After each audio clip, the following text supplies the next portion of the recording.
എത്ര നാളെന്ന് കരുതിയിട്ടാ നീ ഇങ്ങനെ തിന്നെയും കുടിക്കുകയും ചെയ്യാതിരിക്കുന്നു? എനിക്കൊന്നും ആവശ്യമില്ലാഞ്ഞിട്ടല്ലേ വേണ്ടെന്ന് പറഞ്ഞത്? അല്ല, നീ ഒന്നും കഴിച്ചില്ലേ? ഏത് സമയത്തും ഇങ്ങനെ വിമിഷ്ടപ്പെട്ടിരിക്കുന്നതുകൊണ്ട് എന്താ ഒരു നേട്ടം? ആ ഇബിലീസിന്റെ കുടിക്കുന്ന രക്ഷപ്പെട്ടു എന്ന് കരുതി സന്തോഷിക്കല്ലേ വേണ്ടത്? അവനേക്കാൾ നല്ലൊരു പിയാപ്പിളയെ നിനക്കുണ്ടാക്കി തരാൻ ബാപ്പാക്ക് കഴിയുമോളെ? വേണ്ട ബാപ്പ, ഇനി ഒരു കല്യാണക്കാര്യം ബാപ്പ എന്നോട് പറയരുത്. പറയണ്ടേ? കല്യാണം വേണ്ടെന്ന് വെക്കാനുള്ള പ്രായമൊന്നും നിനക്കായിട്ടില്ല. ഞാൻ പെട്ടെന്നങ്ങ് മയ്യത്തായി പോയാല് നിനക്കൊരു തുണ വേണ്ടേ? എല്ലാം നിന്റെ നല്ലതിനാണെന്ന് കരുതി വിഷമിക്കാതെ ചോറ് തിന്ന്.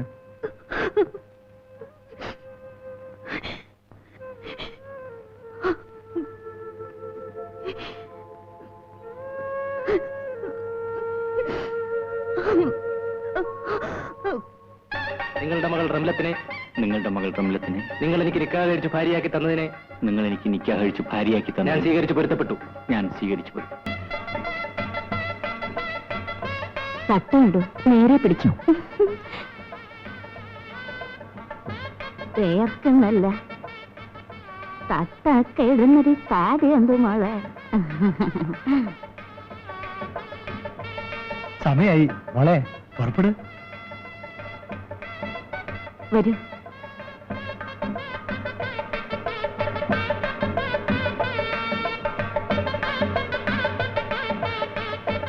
ആദ്യമായ ഈ വീട് വിട്ടോട് താമസിക്കുന്നത്.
എന്റെ ഉമ്മയുടെ കാലം മുതൽക്കേ ഈ കുടുംബവുമായി ബന്ധപ്പെട്ട് കഴിഞ്ഞുകൂടുന്നവരാണ് ഈ ചേനാച്ചി.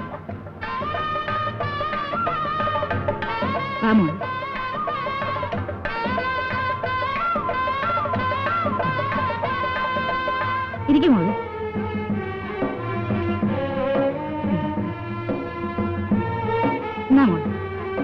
കുടിക്കുമോളെ?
നിനക്ക് വേണ്ടി എന്തൊക്കെ തന്നെ നഷ്ടപ്പെടേണ്ടി വന്നാലും ഒരിക്കലും ഞാനതൊരു നഷ്ടമായി കാണില്ല. ഈ ദുനിയാവിലെ എന്റെ ഏറ്റവും വിലപ്പെട്ട സ്വത്ത് നീയാണ്. സത്യം? സത്യം.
റംലത്ത് കരയുകയാണ്.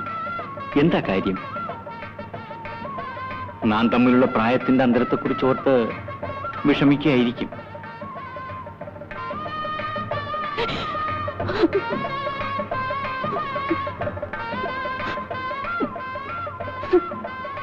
ഒരുപക്ഷെ നാം ഒരുമിച്ച് ജീവിക്കണമെന്ന് പടച്ചവന്റെ വിധി ഉണ്ടാകും. ഇങ്ങോട്ട് നോക്ക്. ദയവ് ചെയ്ത് എന്നെ തുടരുത്. തൊടാൻ പാടില്ലാത്ത സമയമായിരിക്കും. അതുകൊണ്ടല്ല, ഞാൻ മറ്റൊരാളുടെ ഭാര്യയാണ്. അയാൾ നിന്നെ മൊഴി ചൊല്ലി ഉപേക്ഷിച്ചില്ലേ? പക്ഷെ അത് സാധുവല്ല. ഞാൻ ആ മനുഷ്യനിൽ നിന്നും ഗർഭിണിയാണ്.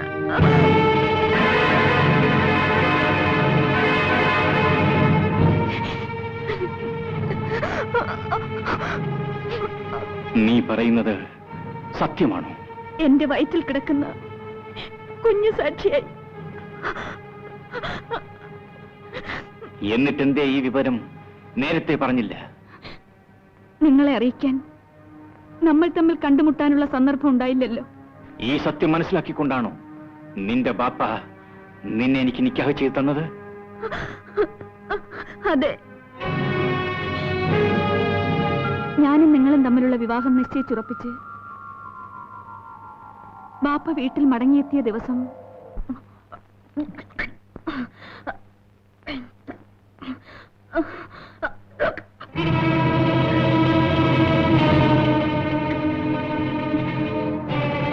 നീ ഈ മാസം കുളിച്ചില്ലേ മോളെ?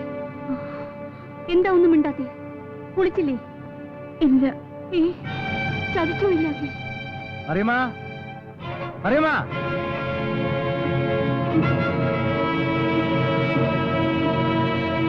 റംലത്തും കുഞ്ഞു മുഹമ്മദ് സാഹിബും തമ്മിലുള്ള വിവാഹം ഞാൻ ഉറപ്പിച്ചു. ഉറപ്പിച്ചു? പക്ഷേ അത് നടക്കില്ല. നടക്കില്ലേ? അതെന്താ? റംലത്ത് സുൽഫിക്കറിൽ നിന്നും ഗർഭിണിയാണ്. റംലത്ത് ഗർഭിണിയോ? അതെ. ചെയ്യരുതാത്ത പ്രവൃത്തികൾ എന്നെ കൊണ്ട് ചെയ്യിപ്പിച്ച് സുൽഫിക്കറിൽ നിന്നും റംലത്തിന്റെ മൊഴി വാങ്ങിയതിന് പടച്ചോൻ നമ്മെ ശിക്ഷിച്ചിരിക്കുകയാണ്. ആർക്കും ദജ്ജാൽ അബുവിനെ ശിക്ഷിക്കാൻ കഴിയില്ല. എന്ത് തന്നെയായാലും റംലത്തും കുഞ്ഞു മുഹമ്മദ് സാഹിബും തമ്മിലുള്ള കല്യാണം ഞാൻ നടത്തും. ആ കല്യാണം നടത്താൻ പറ്റില്ല. നടത്താൻ പറ്റില്ല. കാരണം ഞാനിപ്പോ സുൽഫിക്കയുടെ കുഞ്ഞിന്റെ ഉമ്മയാണ്. അതുകൊണ്ട് തന്നെ ഈ വിവാഹം എത്രയും വേഗം നടത്തിയേ മതിയാകൂ. ഒരു സ്ത്രീക്ക് 2 ഭർത്താക്കന്മാരോ? ഞാനിപ്പോഴും സുൽഫിക്കയുടെ ഭാര്യയാണ്. ബാപ്പ പറയുന്ന വിവാഹത്തിന് നിയമം എതിരാണ്. എന്റെ ഒരു നിയമം എനിക്കതൊക്കെ പുല്ലാടി.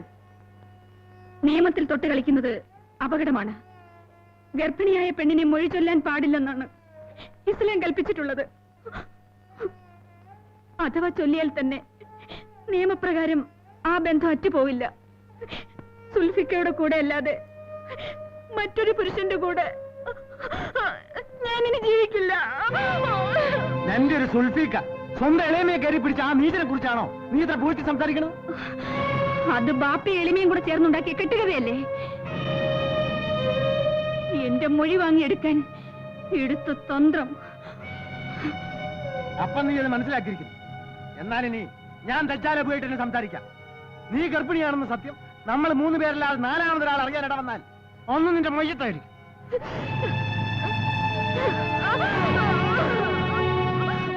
അങ്ങനെ എല്ലാം അറിഞ്ഞുകൊണ്ട് തന്നെയാണ് എന്റെ ബാപ്പ എന്നെ നിങ്ങൾക്ക് നിക്കാഹ് ചെയ്തു തന്നത്.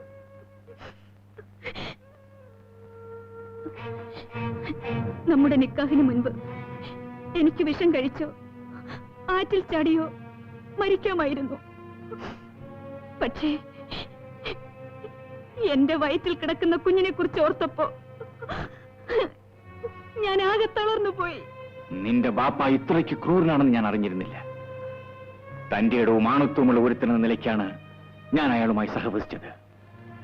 ഈ വിവരം പുറത്ത് 4 പേരറിഞ്ഞാൽ തുറന്നു പറയുന്നത് കൊണ്ട് പരിഭവം തോന്നരുത്. എനിക്ക് എന്റെ കുഞ്ഞിന്റെ ബാപ്പയോടൊത്തു തന്നെ ജീവിക്കണം. അങ്ങയെക്കുറിച്ച് കേട്ട നിലയ്ക്ക് അങ്ങൊരു നല്ല മനുഷ്യനായിരിക്കുമെന്നും ഇക്കാര്യത്തിൽ അങ്ങയുടെ സഹായം തീർച്ചയായും എനിക്ക് ലഭിക്കുമെന്നും ഞാൻ പ്രതീക്ഷിച്ചു. ആ പ്രതീക്ഷയോട് കൂടിയാണ് ഞാൻ ഇവിടെ വന്നിരിക്കുന്നത്. എന്താ നിങ്ങളൊന്നും മിണ്ടാത്തത്? നിങ്ങളെ വഞ്ചിക്കാനുള്ള വൈമനസ്യം കൊണ്ടാണ് ഞാനെല്ലാം നിങ്ങളോട് തുറന്നു പറഞ്ഞത്. എന്നെ രക്ഷിക്കില്ലേ? എന്നെ രക്ഷിക്കാൻ നിങ്ങൾക്ക് കഴിയില്ലേ? നോക്കാം, അതെന്റെ ഒരു കടമയായി മാറിയിരിക്കുകയാണ്. സുൽഫിക്കറിനെ കണ്ടുപിടിച്ച് നിന്നെ അയാളുടെ പക്കൽ ഏൽപ്പിക്കുകയാണ് എന്റെ അടുത്ത ജോലി.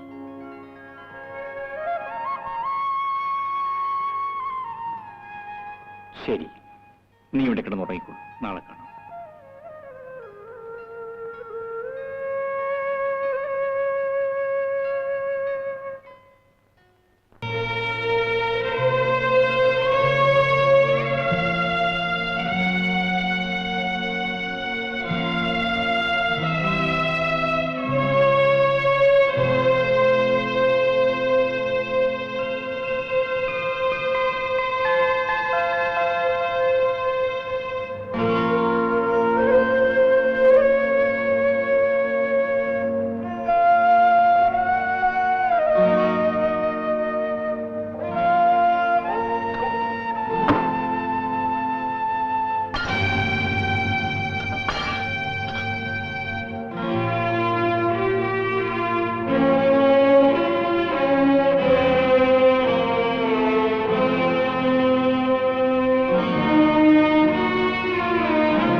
മുഖം കണ്ടിട്ട് ഇന്നലെ ഉറങ്ങിയ മട്ടൊന്നും ഇല്ലല്ലോ. ചായ കൊണ്ട് കാക്ക കൊണ്ടുകൂടെ.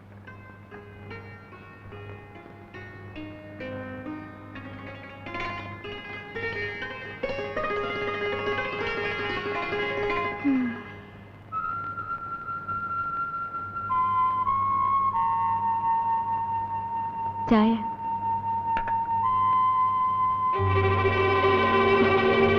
ബാപ്പ വരുന്നു.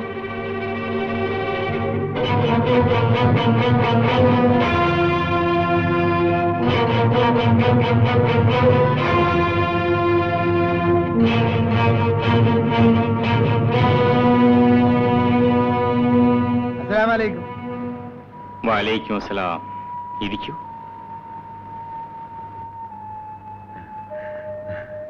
ഞാൻ ഇവിടുത്തെ വിശേഷങ്ങളൊക്കെ അറിഞ്ഞിട്ട് പോകാമെന്ന് വിചാരിച്ചു വന്നതാ. വേണ്ടതാണല്ലോ. ഇത്രയും കാലം പൊന്നുപോലെ കാത്തു സൂക്ഷിച്ച മകളെ ജനിച്ചിട്ട് കാണാത്ത ഒരുത്തന്റെ കൂടെ പറഞ്ഞയച്ചതല്ലേ. അവളുടെ വിവരങ്ങൾ അറിയേണ്ടത് ബാപ്പയുടെ ചുമതലയാണ്. എല്ലാവരെയും പോലെയല്ല ഞാൻ എന്റെ മോളെ വളർത്തിയത്. അവളെ കാണാതെ ഒറ്റ ദിവസം തള്ളി നിൽക്കാന്ന് വെച്ചാൽ എനിക്ക് പ്രയാസം. ഒറ്റ മകളല്ലേ ഉള്ളൂ, അതുകൊണ്ടാ. അതാണ് അനുഷ്ഠ. ഒരു ഇളം പെണ്ണിനെ പ്രായം കൂടി നിങ്ങൾക്ക് വിവാഹം ചെയ്തു തന്നതിന് പലർക്കും എന്നോട് വിരോധമാണ്. പക്ഷേ അതൊക്കെ എനിക്ക് പുല്ല. എനിക്കറിയാം.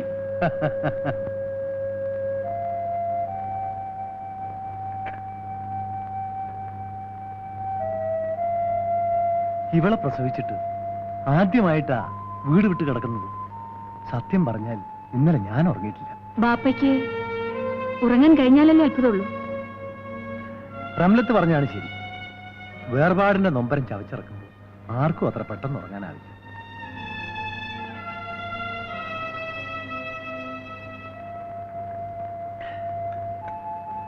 അപ്പോ ഞാൻ ഇറങ്ങട്ടെ. ശരി, ഇൻഷാ അല്ലാഹ്.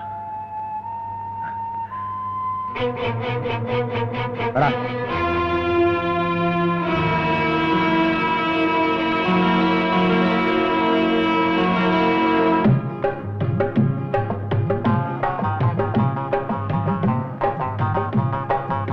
എന്താ വല്ലാത്തൊരാലോചന? ചായ വേണ്ടേ? ഞാനിനി ചായ കുടിച്ചാലെന്താ, കുടിച്ചില്ലെങ്കിൽ എന്താ? എന്താ കാര്യം? ഇക്കാക്കയുടെ 3 കെട്ടും കഴിഞ്ഞ് എന്റെ 1 കെട്ടിനെ കുറിച്ച് ഇക്കാക്ക് വല്ല ആലോചന ഉണ്ടാ? ഇതാണ് പൂരം. നിനക്ക് വേണ്ടാത്തതിന് ഇക്കാക്കയെ കുറ്റം പറഞ്ഞിട്ട് എന്താ കാര്യം? കല്യാണം കഴിക്കണമെന്നുണ്ടെങ്കിൽ തുറന്നു പറ, ഇന്നേക്ക് ഇന്ന് നടത്താമല്ലോ. പറയണ കേട്ടാ എല്ലാം ഇവിടെ ഒത്തിരിക്കണ മട്ടുണ്ട്. പെണ്ണില്ലാണ്ട് എങ്ങനെയാണ് പെണ്ണ് കെട്ടണത്? പെണ്ണിനാണോ പഞ്ഞം? ഞാൻ പിന്നെ ആർക്കു വേണ്ടിയാ ജീവിക്കുന്നത്? നിനക്ക് മടിയുണ്ടെങ്കിൽ ഞാൻ ഇക്കാക്കായോട് പറയാം, നമ്മുടെ നിക്കാഹ് നടത്തി തരാം. നിങ്ങളെ ഞാൻ നിക്കാഹ് കഴിക്കാനാ? എന്റെ ഭർത്താവിനെ എനിക്ക് പെണ്ണ് വേണ്ട, പടക്കോയും വേണ്ട. എന്റെ ആയുധ നീ അങ്ങനെ എടുത്താൽ മതി.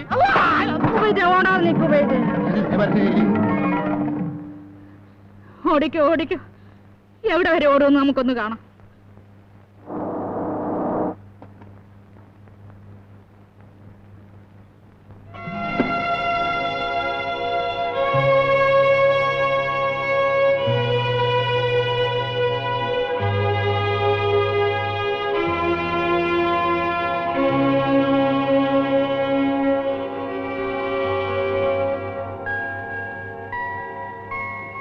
ഇവിടെ ആരുമില്ലേ? അസ്സലാമു അലൈക്കും. ഹലോ, എന്നെ മനസ്സിലായില്ലേ? മനസ്സിലായിരുന്നു. ദജ്ജാലപ്പിന്റെ പുയ്യാപ്പിളയല്ലേ? വിശേഷിച്ചോട്ട് ഞാൻ സുൽഫിക്കറിനെ ഒന്ന് കാണാൻ വന്നതാണ്. അവനിവിടെ ഇല്ലല്ലോ. എവിടെ പോയതാണെന്ന് അറിയാമോ? പറഞ്ഞിട്ട് പോയെങ്കിലല്ലേ മനസ്സിലാവുള്ളൂ. നാട് വിട്ടു പോയതാണെന്ന് ചിലർ പറയുന്നു. അവനെവിടെ ആണെന്നോ എന്ത് ചെയ്യുന്നെന്നോ ഒരു രൂപവുമില്ല. അങ്ങനെയാണോ? പ്രത്യേകിച്ച് ഒന്നുമില്ല, ഒന്ന് കാണാൻ, അത്ര തന്നെ.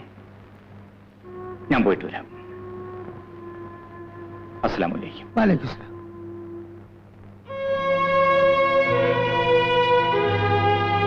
അങ്ങേരെന്തിനാ സുൽഫി അന്വേഷിച്ചു വന്നത്? അത് തന്നെയാ ഞാനും ആലോചിക്കുന്നത്. ഒന്നും മനസ്സിലാകുന്നില്ല.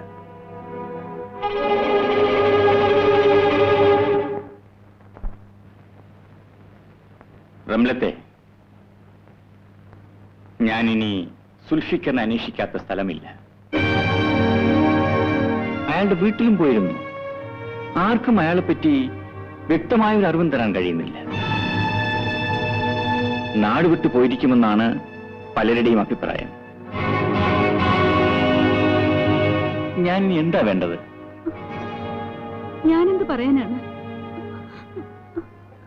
ഒരു മാർഗമേ ഞാൻ ഇനി കാണുന്നുള്ളൂ. നിന്നെ നിന്റെ ബാപ്പയുടെ അടുത്ത് കൊണ്ടുപോയി വിടുക. ദയവ് ചെയ്ത് അത് മാത്രം ചെയ്യരുത്. എന്നെ എന്റെ വീട്ടിൽ കൊണ്ടുപോയി വിട്ടാൽ പിറ്റേന്ന് എന്റെ മയ്യത്തായിരിക്കും നാട്ടുകാർ കാണുന്നത്. പിന്നെ ഞാൻ എന്ത് വേണമെന്നാണ് നീ പറയുന്നത്?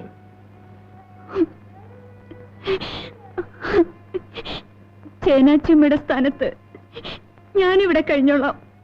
എനിക്ക് വിരോധമില്ലായിരുന്നു. പക്ഷേ ചേനാച്ചുമ്മയെ പോലെ അല്ലല്ലോ നീ ഗർഭിണിയാണ്. നാളെ ആ സത്യം വെളിച്ചത്ത് വരും.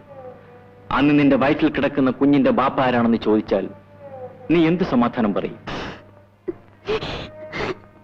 സുൽഫിക്കറിന്റെ പേര് പറയാനേ നിനക്ക് കഴിയൂ, അല്ലേ? എന്താ നീ ഒന്നും മിണ്ടാത്തത്? സുൽഫിക്കറിന്റെ പേരല്ലേ നീ പറയൂ.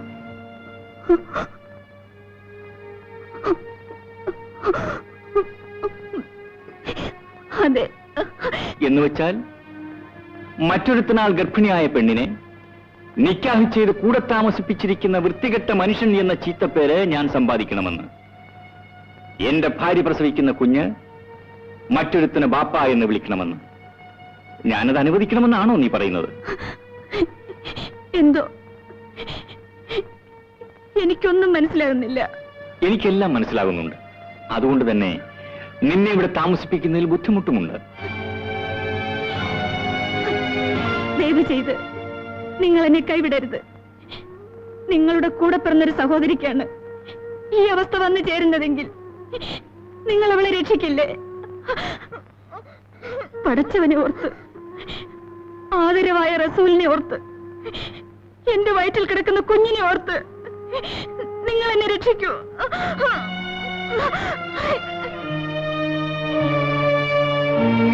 ഞാൻ നിന്നെ രക്ഷിക്കാം. പക്ഷേ ഒരു വ്യവസ്ഥ. ഇന്നു മുതൽ നിന്റെ വയറ്റിൽ കിടക്കുന്ന കുഞ്ഞിന്റെ ബാപ്പ ഞാനായിരിക്കണം. ആ കുഞ്ഞിന് ഈ ജന്മം ഇനി ഒരു ബാപ്പ ഉണ്ടാകാൻ പാടില്ല. എന്താ, സമ്മതിച്ചോ?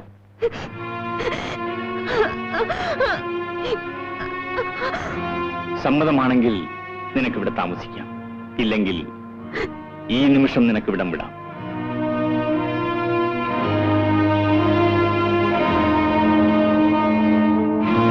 ഞാൻ സമ്മതിച്ചിരിക്കുന്നു. സത്യമല്ലേ? അല്ലാഹു സാക്ഷിയായി. ഒരു കാര്യം കൂടി, മറ്റുള്ളവരുടെ മുമ്പിൽ നാം എന്നും ഭാര്യാഭർത്താക്കന്മാരായിരിക്കണം, അനുഭവത്തിൽ മാത്രം അന്യരും.